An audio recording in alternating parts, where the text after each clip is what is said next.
Hello, beautiful community. Trump's shocking, although I'm not shocked by it, and it's certainly not a surprising statement, raises important questions not just for global order, but for the sustenance of Western democracies.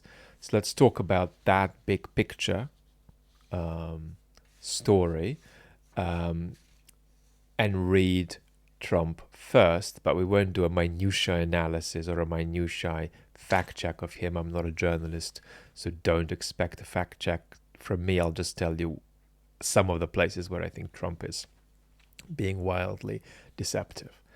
Think of it. A modestly successful comedian, Vladimir Zelensky, talked the United States into spending $350 billion to go into a war that couldn't be won. Now, when you do fact checking, you have to tell the difference between disgraceful falsehoods and factually demonstrable falsehoods. So how much money the US spent, I do believe, is a fact that you can demonstrate with a little bit of interpretation, but it's a fact you can demonstrate within certain limits. Who started the war has a fairly clear answer. It's the Russians. But it's questionable whether that's something you can fact check, because that requires quite a bit of interpretation.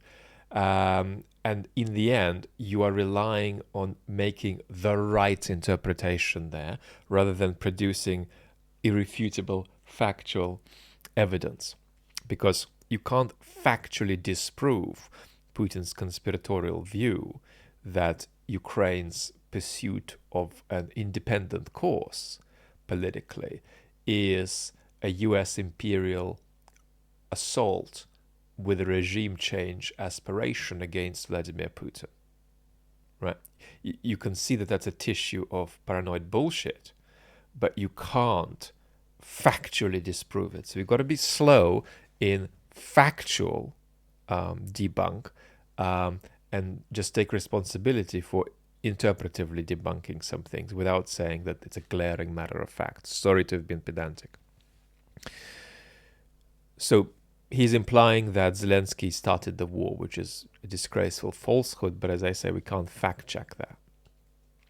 The spending we can fact check. Then he goes on to say that the United States spent $200 billion more than Europe. Reliable sources I'm familiar with would probably indicate Europe spent combined military and non-military spending a bit more than the United States. Now that's not very good, because there are many European countries. That's not enough by European standards, but it's still wildly untrue what Trump is postulating here. Sleepy Joe didn't demand equalization. This war matters more to Europe because we here have a big ocean of separation. On top of that, Zelensky admits that half of the money went missing. He refuses to have elections, has very low polls in Ukraine. Shall I challenge any of that? Well, let's challenge the bit about polls. Now, some of Zelensky's electoral polls have indeed been low, but you have to make a distinction between his approval and trust polls and his electoral polls, which depend on who he is running against. Zelensky's current approval and trust polls are not terrible. They're not great, they're not terrible. They're closer to 50% than what Trump might be implying here. So again, if we postulate a sort of a number that's very, very low, we can actually point to this not being backed up by polling data, but be very careful about trusting your capacity to interpret polling data coming out of Ukraine. It's quite complex. Now, it's called Zelensky a dictator without elections, which is offensive in a double direction, because whatever is the democratic deficit of the Ukrainian government and the Ukrainian government in the conditions of war, Putin is 50 times the dictator that Zelensky is. So you can't fact check that, but it's a ludicrous claim. And that's one way it's ludicrous. The other way it's ludicrous is that Trump is eroding democratic institutions in the United States. So it's farcical to point to Zelensky as the guy who stands out for being in democratic deficit in this conflict against the tyrant in the Kremlin and against the Trump administration that struggles with the notion of respecting political opposition. Now, Zelensky is better move fast or he's not going to have a country left, which is a disgusting thing to say. In the meantime, we're successfully negotiating with Russia, something that only Trump could do. Biden never tried. Blah, blah, blah. I love Ukraine, but Zelensky's done a terrible job. His country is shattered. Millions have unnecessarily died. What? What millions? And you see, I'm not fact checking this. I'm letting go, half of it and picking up only half of, the untruths here. When you are dealing with a person with a narcissistic personality disorder, they are going to exaggerate events that they're part of. So the reason he's saying millions here is it makes him look like a man who's overseeing even larger historical events than he's overseeing, right? So that's a narcissistic tendency to encounter, let's say, a car crash on the street and then tell friends and family at dinner afterwards that it was a much bigger crash than it actually was. So that's pure narcissism that's leading him to say millions. It's not that he is misinformed and he thinks it's millions.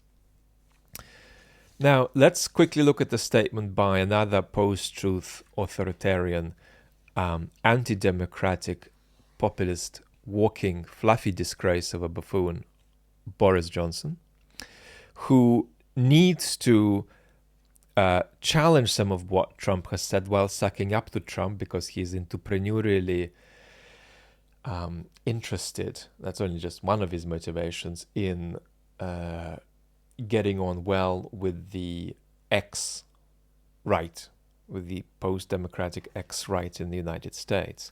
So Bojo is saying here, Trump's statements are not intended to be historically accurate. They're intended to shock the Europeans into action. And he's carrying on the story here still that Trump's good for Ukraine. And it's for reasons of being a post-truth entrepreneurial buffoon that he normalizes Trump calling Zelensky a dictator and pretends that it's compatible, classic post-truth politics, with Boris's own exploitative and insincere support for Ukraine. Now, what we've just heard is not a surprise from Trump. And I've been asked several times recently, what do you think about the Ukrainian sensibility to prefer Trump to Biden because at least you're going to have a transparent picture of what you're dealing with Trump? And my answer has always been, I'm not sure about that. I really don't see that.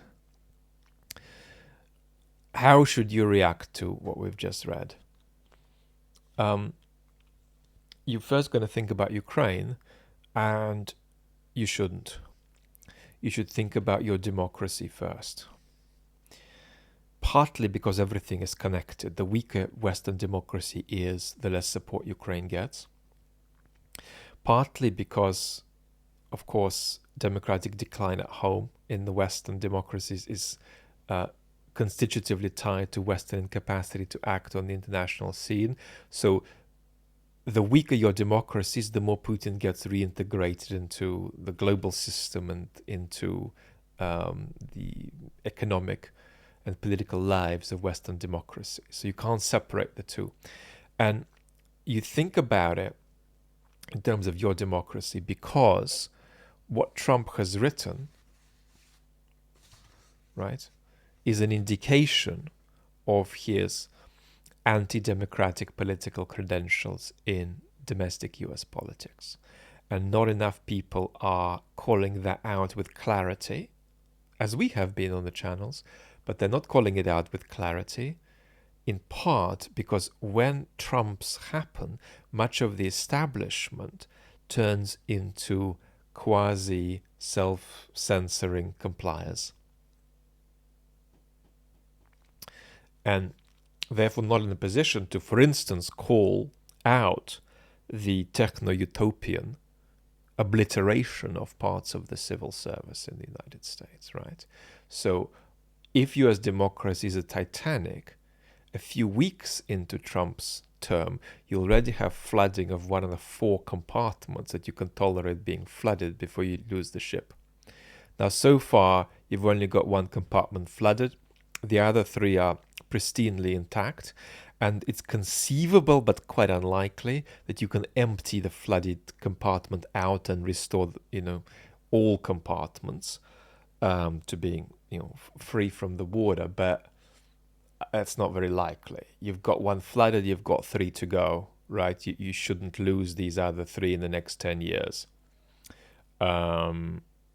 So most people in positions of power are not going to be calling out what's happening for what it is, right? It's important to be clear about that. You'll be surprised by what the main international effect here is. It's actually about Article 5.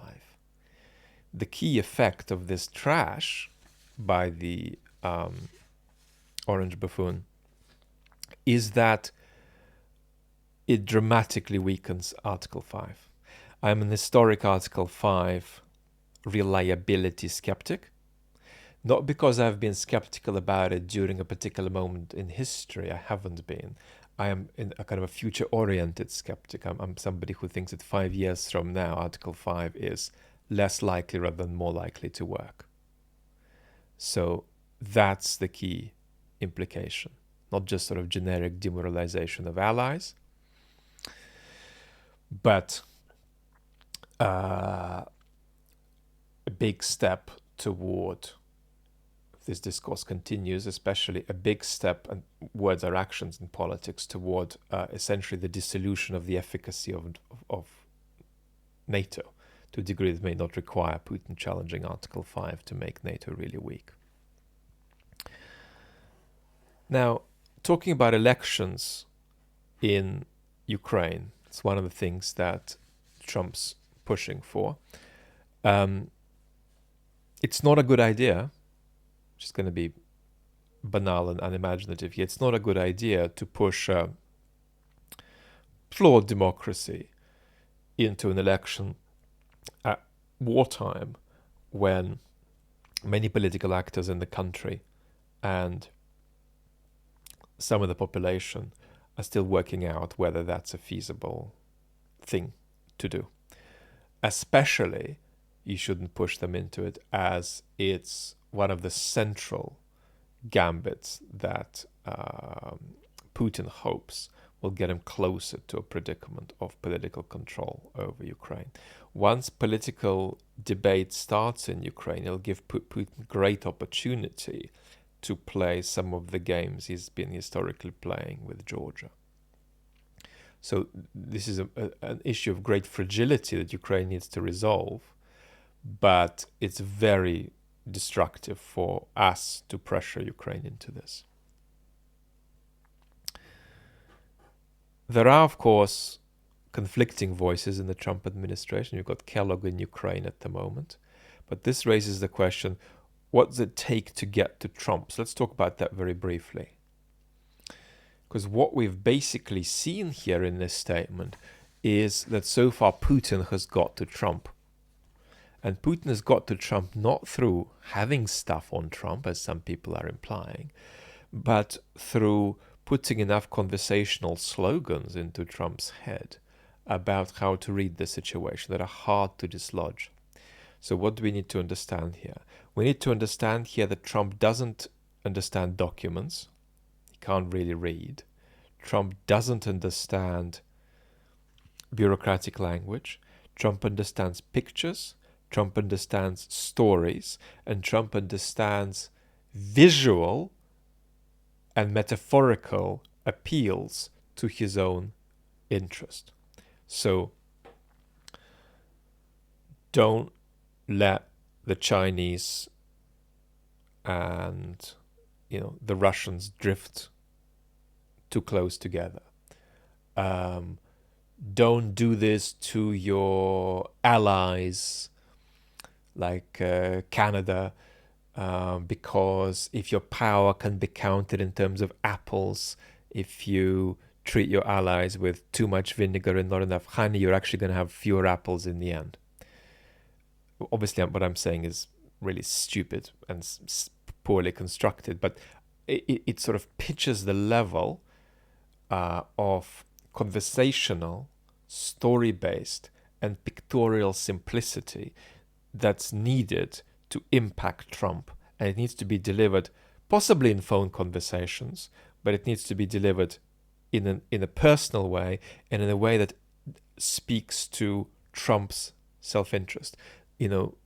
Donald, don't let Putin take advantage of the niceties you've put out there about him in a way that actually hurts your power. Don't let Putin take away your power. You can appeal to Trump's legacy. And again, you can't mention death here. So you can't talk about his mortality, but you have to talk about his immortality.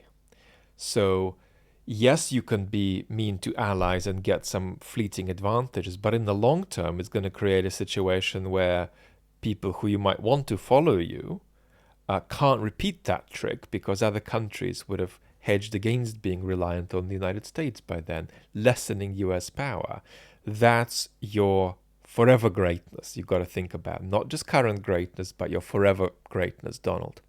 So that's the kind of conversation that Trump's team that doesn't share what is written here needs to engage in, and Western leaders too.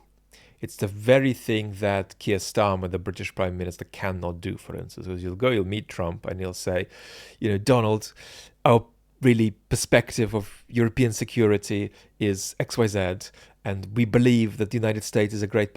No, Donald, you're immortal. Don't forget that, and don't fail to respect that by making a couple of mistakes you might make. That's how Trump communicates. Now, quick word about narcissism, and I'm actually going to make Health Allowing. I don't know if it'll come this weekend. I'll try. I'm on oxygen probably 70% of the time, so I'm really struggling to function sufficient minutes and hours in the day, but I'm going to make a go of it. I'm going to try to make a video about Trump's submissiveness to Putin, because one of the elements that's not understood about this is Trump's narcissism. So let's make a quick remark about that, but I promise to deliver something much more substantive and clear soon on the main channel. One of the biggest myths in our culture is that narcissists are just people who are very, very, very self-obsessed. But the opposite of narcissism is not care for others. That's probably the opposite of sociopathy. The opposite of narcissism is authenticity, being able to be real, and growth. The capacity to grow and expand and alter your perspective on the world in a way that goes just beyond relating to the world in terms of portraying, posturing, or pandering to authority. So what does that mean? It means that one of the biggest elements in narcissism is actually submission. Submission to idealized authority. That's part of what's going on with Trump. I'll talk about it on the main channel. Because if you have somebody who has a personality disorder of that kind, then what you're going to get from them isn't, I'm great, and nobody buys knives and forks better than my knives and forks.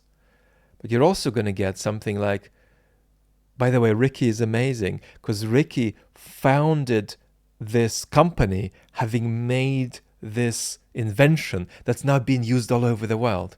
And then you find, and I could never be as clever as Ricky. Ricky is amazing. That's a narcissistic statement. And then you find out that Ricky didn't actually invent that thing. He did sort of have a role in the company, but he didn't found it. And it sort of was looked at being used his invention in some places in the world, but it ended up being used nowhere. So why would a narcissist, right,